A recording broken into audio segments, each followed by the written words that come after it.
Okay, so moving on to the next question, which is a 10-mark question. So let's have a shot at this.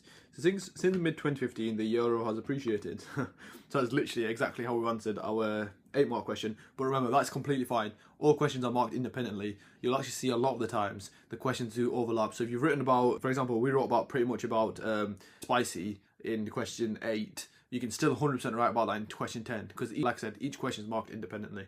But since mid-2015, the euro has appreciated. Assess the likely impact of an appreciation of the euro on the current account of the balance of payments. So basically, it's another spicy question. The only difference here, you're probably just going to go into a bit more detail, and then since for the 10 mark, there are 4 evaluation marks, a bit more evaluation. So quite literally, my first paragraph is going to be imports cheaper, thus increase in import expenditure.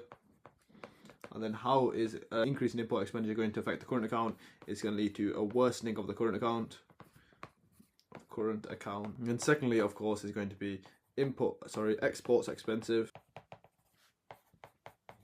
So decrease in export revenue, thus again worsening the current account.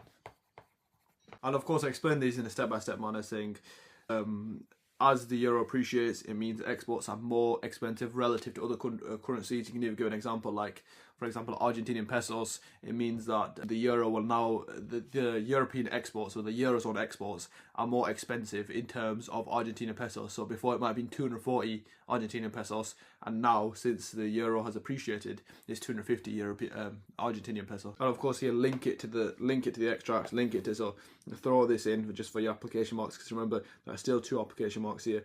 You do need to pick them up. So then straight away, if we think back to our 5-mark question, what do we find out in our 5-mark question? In our 5-mark question, if we read back to it, we calculate the percentage change in the value of euros in terms of pounds. Worked out that it's minus 21.5%. So basically that's telling us the euro has depreciated in terms of pounds. So that works as a really good evaluation point. You say, however, this depends on the euro appreciating against all other currencies. The euro actually depreciated by 21.5% against the British pound, thus meaning the appreciation of the euro may not be felt by every single currency, thus negating the negative effects of the appreciation, and that is an absolute solid evaluation point. And since these analysis marks are the 6 KA marks, to be really simple, is to just make sure you pick up your 2 application marks, then just explain these in a step-by-step manner, then you've picked up pretty much with that evaluation point, you might have even picked up all 4 of the evaluation marks. But another one you can think about is time frame. So here, you talk about just time frame, saying in the short run the euro may appreciate, and then in the long run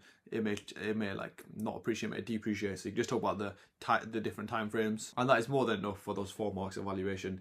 And like I said, you pretty much might be able to get away with it with that first point, depending on how much depth you write in. But yeah, that is a 10 marker. That's probably one of the easiest 10 markers I've seen, and it's really good. It's a nice 10 marker to get. If you get anything like that, you need to smash it out of the park.